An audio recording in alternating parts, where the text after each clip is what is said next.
اب اللہ جانے کہ اس کے اندر کوئی ایسی بات ہے. یقیناً چال ڈھال سے تو یہی لگتا ہے. کیا لگتا چال ڈھال سے تو یہی لگتا ہے, اس کے چلنے سے بھی یہی لگتا ہے, اس کے سٹائل سے بھی یہی لگتا ہے کہ جیسے وہ ہمارے خاندان میں سے ہو. میں کہوں گی دھر پھٹے منہ تو آڈا.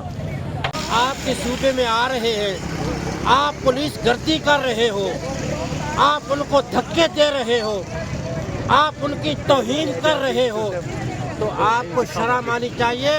یہ جو 5 عورتوں کی اس صوبے کے اندر حکومت ہے, وہ اس 12 کروڑ جو عوام ہے, اس عوام کی یہ 5 عورتیں 12 کروڑ عوام کی توہین کر رہی ہیں, جو اس صوبے پر مسلط ہیں, کہ جو یہ ریزرو ہی نہیں کرتی کہ وہ اس 12 کروڑ صوبے کی حکمران ہوں, جن کو صوبہ چلانا نہیں آتا, جن کا کوئی نظریہ نہیں ہے, جن کا کوئی فلسفہ نہیں ہے. وہ 5 عورتیں اس صوبے کو چلا رہی ہیں. انہوں نے جو حتی کمیز رویہ پختونخوا کے وزراء کے ساتھ اپنایا, انتہائی شرمناک ہے. میں کہوں گی دھر پھٹے منہ تو آڈا. اس صوبے پر جو حکمران بن کے بیٹھی ہیں 5 سہیلیاں, جو باہر جاتی ہیں تو انگریزوں والا لباس پہن لیتی ہیں, پاکستان میں آتے ہیں تو اسلامی بن جاتی ہیں. یہ تو ان کا نظریہ ہے, یہ تو ان کا فلسفہ ہے. ان 5 ایک بھی پروفیشنل نہیں ہے. یہ ساری جو ہیں, بس میں اب کیا کہوں, عورتیں ہیں, عورتوں کی پھر بھی رسپیکٹ کرنی چاہیے, لیکن ان کا کوئی نظریہ نہیں ہے, کوئی فلسفہ نہیں ہے.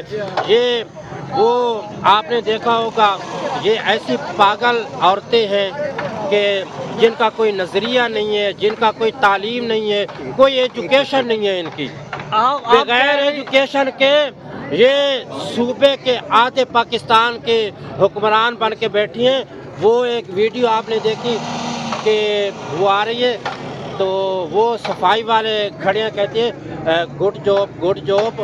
پھر تھوڑا آگے جاتی ہے تو کہتے ہیں بچوں آپ کیا کر رہے ہو یہاں پہ, بچوں آپ کیا کر رہے ہو. یہ تو ان کی ایجوکیٹڈ ہے, یہ ان کا فلسفیہ ہے, یہ ان کی تعلیم ہے.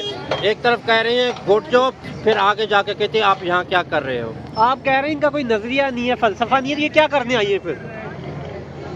ان کا ایک ہی نظریہ ہے, کیا ان کا ایک ہی فلسفہ ہے کہ لوٹو لوٹو, مال بناؤ مال بناؤ, اپنے خاندان کو نوازو. بس ان کا ایک ہی نظریہ ہے. ایسی ایک صوبے کا وزیر اعلیٰ اور سینئر وزراء, اس کی کیبنٹ کے لوگ آپ کے صوبے کے اندر آ رہے ہیں.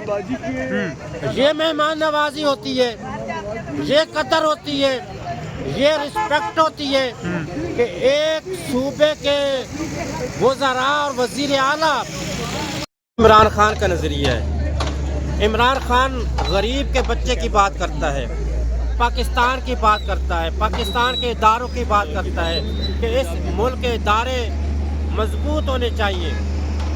غریب کا بچہ جو ہے وہ تعلیم یافتہ ہونا چاہیے, اس کو اچھا روزگار ملنا چاہیے, اچھی تعلیم ملنی چاہیے, اچھی صحت ملنی چاہیے. یہ عمران خان کا نظریہ ہے, یہ عمران خان کا فلسفہ ہے. وہ اپنے خاندان کو نہیں نوازتا, وہ اپنی جماعت کے لوگوں کو نہیں نوازتا. ارب پتی لوگ تھے عمران خان کی جماعت میں, علیم خان جیسے لوگ, جہانگیر ترین جیسے لوگ, جن کے جہاز موجود تھے. اگر عمران خان چاہتا تو ان کے جہازوں پہ عمران خان سیر کرتا, لیکن جب ملک کی بات آئی, جب غریب کے بچے کی بات آئی, تو عمران خان نے جہانگیر ترین کو بھی نکال دیا, علیم خان کو بھی نکال دیا.